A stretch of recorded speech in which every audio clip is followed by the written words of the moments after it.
The rat washes its hands, then tosses out the bay leaves, quickly sprinkles Sichuan peppercorns, kicks over the olive oil with force, followed by fresh milk, lifts up dried tangerine peel, adds a sprig of rosemary, salt, MSG, garlic cloves, throw in all the spices, stir until well blended, sniff the aroma. Finally add cilantro, mission accomplished. All witnessed by kitchen hand Linguini. Just as he marveled at the spectacle, the chef burst in, demanding the soup be served immediately. The mouse seized the chance to flee, but Linguini trapped it with a slotted spoon. The chef roared at the kitchen hand for daring to alter the soup recipe, but by then, the waiter had already served it out. A food critic took a sip, and immediately called the waiter back. Seeing this, the chef raged to fire Linguini. The waiter interceded, explaining the critic had given the soup the highest praise. The chef tasted it in disbelief, then turned to order Linguini to recreate it. The rat tried to escape at the first chance, but the chef whacked it away with a stick. The cooks were utterly disgusted by the sight of the rodent. Fortunately, Linguini quickly trapped it in a jar. The chef ordered him to toss the rat out immediately, but when they reached the lake, seeing the creature's pitiful gaze, Linguini's heart softened. Then he realized this rat not only knew how to cook, but could understand human speech. Suddenly, he realized he could team up with the mouse to pass the chef's test. He took the mouse home, and they talked late into the night. Its name was Remy. This mouse, passionate about cooking, would sneak into human homes every evening to watch cooking shows and learn recipes. When his father found out, he said, "Scraps are good enough to eat. What's there to be picky about?" But Remy believed that the harder life was, the more seriously one should approach it. He burrowed into the grass to find a mushroom, paired it with butter and cheese, drizzled it with sweet herb juice, then used cooking smoke to evenly heat it, making the mushroom more plump and flavorful. A delicious cheese mushroom was complete. His skills soon found practical use. Any scavenged food had to pass through Remy's nose before being eaten. His father grew proud of his son, but the good times didn't last long. That day, Remy saw on TV the news of his idol, the god of cookery, passing away. Cousteau is dead? The old lady spotted him, and fired a barrage from her hunting rifle. Remy scrambled for cover, leaping onto the lamp. The old lady aimed again and fired another shot.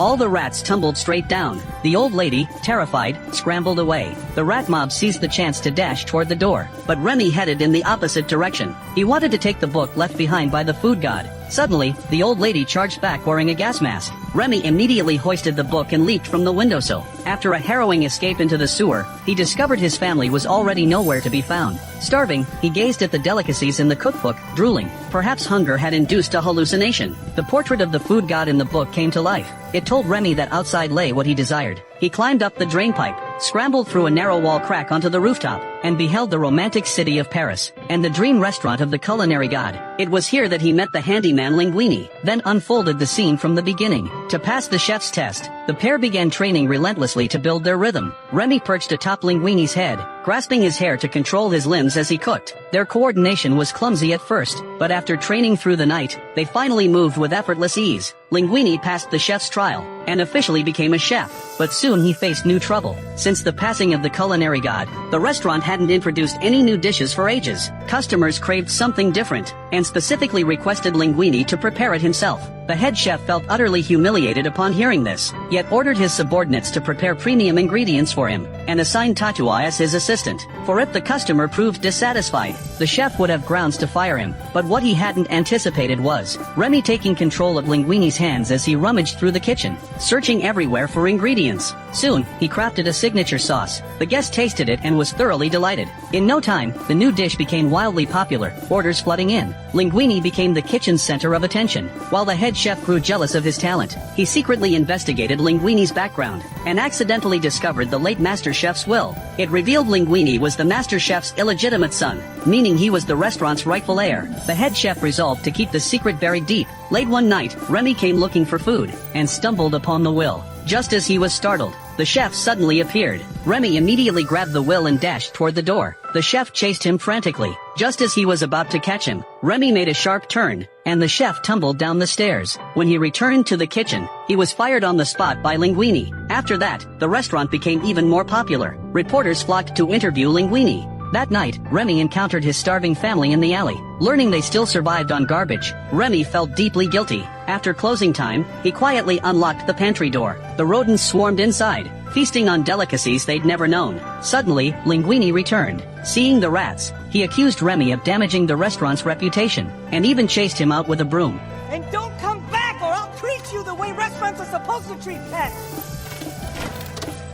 Seeing Remy's sorrow, his father declared, "After all, we're different kinds of creatures. How could humans ever be friends with lowly rats?" Father then brought Remy to a store, where they saw the corpses of his kind in the window display, and the rat poison humans had devised. Remy felt the insignificance of his existence for the first time. "Perhaps I am just a stinking rat," he thought, "but I too have dreams." Remy shared his thoughts with his father, then ran toward his dreams without looking back. He dashed through rushing traffic, escaped human trampling, until he fell into a foul sewer. He felt his lowly nature more acutely, yet his conviction only grew stronger. Meanwhile, Linguini, without Remy's guidance, he couldn't create a single decent dish. Worse still, a top food critic suddenly arrived. This time, he demanded Linguini prepare a dish embodying all four flavors: sweet, sour, bitter, and spicy. The kitchen descended into chaos, and Linguini was utterly at a loss. Just then, Remy finally arrived. The chefs spotted the rat, and rushed toward it with their cleavers.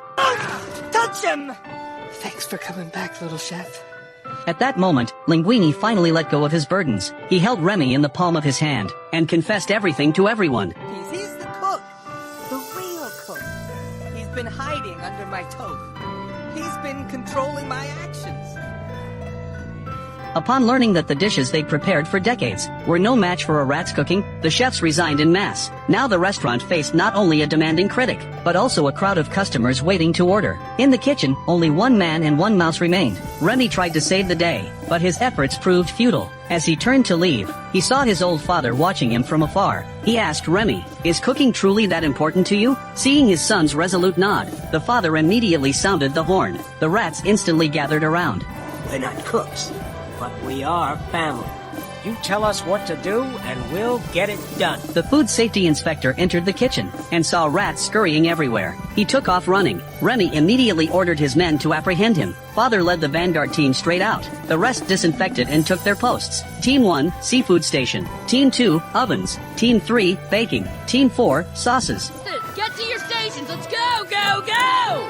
Those handling food will walk on two legs! The scene before him filled Linguini with awe. Who would have thought such fighting spirit could come from a tiny mouse? He immediately slipped on his roller skates and took on the role of waiter. The entire mouse crew sprang into action. Some pounded steaks to enhance their flavor. Others rode carrots to grate them into shreds. Remy orchestrated the entire operation, directing every mouse's task. Tattoo, who had just left, spotted the God of Cookery's book at a newsstand. It proclaimed that anyone could cook. Lost in thought, she hurried back to the restaurant. The biggest challenge now was satisfying the top gourmet. Remy proposed a rustic vegetable medley. Tata scoffed at this lowbrow dish, deeming it unfit for fine dining. But Remy was certain this dish would conquer the connoisseur's palate. He spread the signature sauce across the plate base, arranged thinly sliced vegetables in perfect rows, and roasted it at high heat for 30 minutes. Finally, he plated it with artistic flair. The gourmet speared a slice and popped it into his mouth. The crispy, sweet flavor made his pupils dilate. In that instant, he felt transported back to childhood. This was his mother's taste. It was the taste of life itself. More than that, it was the bittersweet blend of experiences time had brought us. The gourmet was instantly conquered. He didn't even spare the sauce at the bottom of the plate. He wanted to meet the chef, only to discover it was an unassuming mouse. Stepping into the kitchen, he found it hard to believe. The food critic who once dismissed the idea that anyone could cook as utter nonsense was now utterly speechless. He was utterly stunned by Remy's unwavering conviction. But the next day, the restaurant was forced to close for sanitation issues. When it reopened, a sign reading Rat Chef hung at the entrance. Yet customers kept streaming in, including that critic, and the restaurant's head chef is none other than Remy. This signifies that people have broken through prejudice, accepting and believing that every little creature in the world deserves to have dreams. If everyone saw you as just a tiny mouse, would you, like Remy, have the courage to chase your dreams?